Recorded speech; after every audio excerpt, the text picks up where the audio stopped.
Hi Bella. Ano yung masasabi mong pinaka mga lessons na natutunan mo sa Love and Lies? Well, the first and best lesson is boots can be worn with anything. Yun talaga. I guess fashion-wise, I learned na Denise Salvador's look is very flexible. Like, you can use it for anything, diba? Like, action, if she has to run around, pwede dun sa drama, ganyan-ganyan. On a serious note, I learned na I can do pala a show like this, na very different from all the shows I've done. Kasi parang sanay ako na may characters are quiet, very meek, very mga introvert. It's the first time I've done a loud character na happy and very trusting, but still at the same time emotional. So, it's hard to do kasi parang masyado siyang extreme. Sobrang saya, bigla sobrang lungkot. So, I learned that about myself, na I can do that pala. And that I will have fun doing it. I also learned that Richard Gutierrez is a very nice guy. So, to all the people out there who are wondering, yes, he is a very nice guy. So, that's something nice to know. Napakadali niya pala katrabaho. I also learned that Paolo, Sid, and Michelle are also very nice people and very nice to work with. So, that's a plus. Parang I gained friends in the show. And I guess life lessons. I learned that you have to trust yourself before anyone else. Diba? In Love and Lies, parang everyone at one point had lies in the show. So, if you're lying even to yourself, that's the worst thing you can do ever because you can only trust you. Ganda. Tawag dito. So, ito nag-open to ng doors for you to do action. Right now, Yes. you're shooting a movie. I'm about to shoot a movie in 2 weeks. Okay. Action. Dito ba yung Karatong Baleleng with the Padillas? I know, that's finished na. I'm That's done finished, shooting. oo. Sila, meron kaya silang shooting days, pero ako unfinished na. Actually, my first show ever in GMA was Totoy Bato. Pero I just did a short role, parang towards the end. So I guess that opened my eyes to it na it's fun pala. Unfortunately, that wasn't the rules I was given right away when I moved to GMA. Puro puro drama. Na maganda because I think once you conquer drama, you can play with different emotions na kasi you're comfortable already with yourself. So, maganda yung naging transition. Sana now, from here on, I get to try other things na din. Kung ikaw ang bibigyan ng chance, ano naman ang susunod na project na gusto mong i-explore or role? You know what? I'm such a fan of shows like Mulawin, Asian Treasures, yung big productions talaga. Joaquin Bordado, ganyan. Yung medyo may pagka-action, pero still close to Pinoy values, still close to Pinoy imagination na masyadong wide, masyadong creative.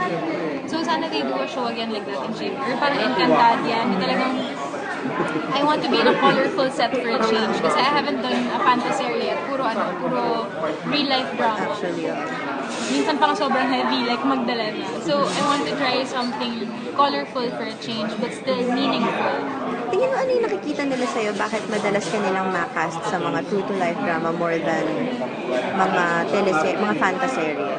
That's nice kasi I actually never thought of it like that. Pero from what I see on Twitter, from what people say, I think they always brand my acting as very natural.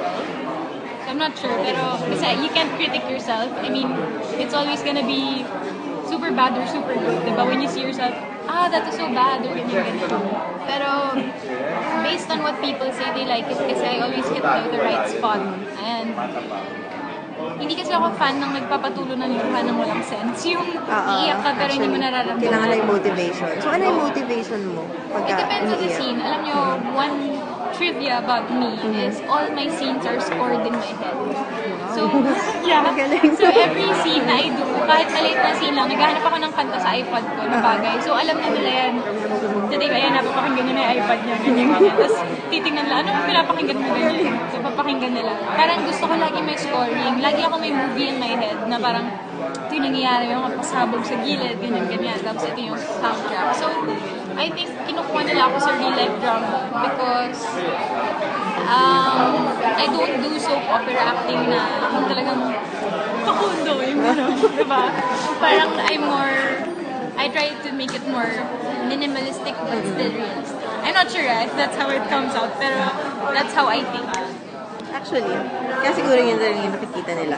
Speaking of other things naman, tawag dito, nakikita natin na napaka-fashion forward ni Denise and ikaw sa iyong Instagram. So nakikita namin ng mga OOTD mo. Talaga? Haven't you ever considered to do something for fashion permanently, like, or part-time man lang, like, for example, design or style or model, full-time?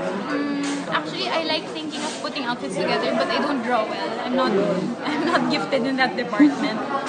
I'm very creative with words. I like writing words. So maybe you're like a fashion critic, but I don't think I'm qualified yet. Not even credible enough to be a fashion critic. But so that's why I do OOTs. But it's a small way of, expressing yourself online. Because it's more of words. Like, I try to add in adjectives to add with my OOTD.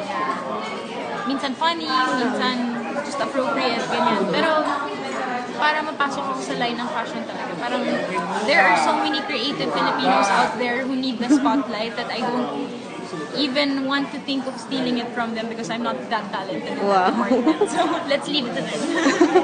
So talagang mas more on pan-TV ka? Yes, mas gusto ko yung acting, writing, ganyan.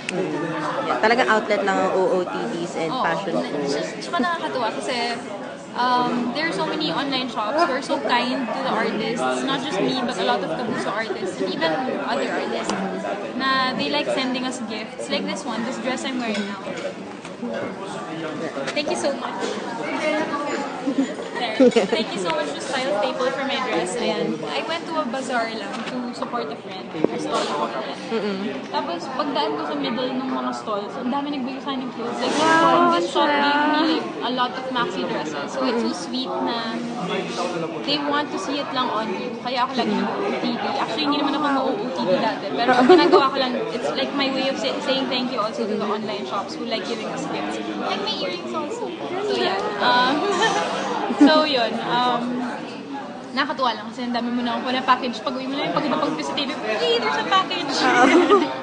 LBC! Gifts. Right now, anong mga style favorites mo? Mga must-haves mo? I guess because nasawa ako sa shorts sa Love and Lies kasi talagang lahat ng shorts ko nagamit ko sa show na to, lahat ng mga tank tops ko. Medyo ayoko muna ng casual look na yun. So, lately napansin ko ginagawa ko sa sarili ko, medyo nag-feminine ako, like clothes like these. Medyo I'm more inclined to maxi dresses lately. If before, feeling ko asset ko lang legs ko, ngayon I feel like my arms are showable. So, also, I feel sad kasi hindi ako nakapag-summer vacation tong buong summer because I was doing Love and Lies. Kaya dinadaan ko lang sa outfit yung pagkasama. Kahit medyo tag-ulan na sa labas. So, ayun. Ano ang pinaka-mamimiss mo sa Love and Lies at sa role mo na si Denise? Everyone, not just the cast, pero lahat pati yung si Kuya Nats, yung lagi nagbibigay sa akin ng kape tsaka pag umaga. Thank you, Kuya Nats. Mamimiss talaga kita. Yung mga scenes na, alam mo yun, it's such a big shift. Yung parang lagi kang taping na pagod ka na biglang pag wala ka ng taping, ay gusto ko na mag-taping ulit. Yun yung mamimiss ko the working process talaga. Waking up early and going home really late and crying when you get home because you wanna sleep, yung ganon. I think that whole crazy factor, I'm gonna miss that. And as Denise, I'm going to miss her attitude na very happy-go-lucky. I think it rubbed off on me a little bit. I'm more relaxed now, I think. I'm more machika. I'm more maingay now. Kasi dati medyo Shy. quiet lang ako. Sabi nila dati mahina yung boses ko. Ayan, lumakas na po ng konti. So, yun. I think yun yung mga miss ko. Message mo na lang sa mga sumusuporta sa Love and Lies. Ayan. Thank you muna, syempre. Yan ang unang-unang gusto kong gawin. Kahit araw-araw ko na kayong pinapasalamatan. Maraming salamat talaga sa lahat ng nanonood ng Love and Lies. Lahat na nag-tweet everyday. Minsan hindi ko na kayo ma-replyan kasi nagpa-flood na. Pero lahat binabasa ko isa-isa. And talagang tinitake note ko kung ano yung mga sinasabi niyo, kung ano yung mga nagugustuhan niyo eksena. And tinatry ko siyang mas galingan or gawin palagi.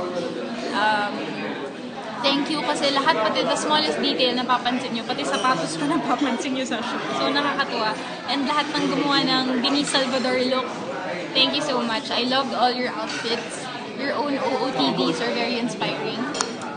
Also sa mga nabuong bagong fans club dahil sa sa Love and Lies. Maraming salamat sa suporta. And I hope the friendships last even after the show. So yeah, thank you so much for loving us and not lying to us when you don't like the scenes and when you love the scenes. Thank you!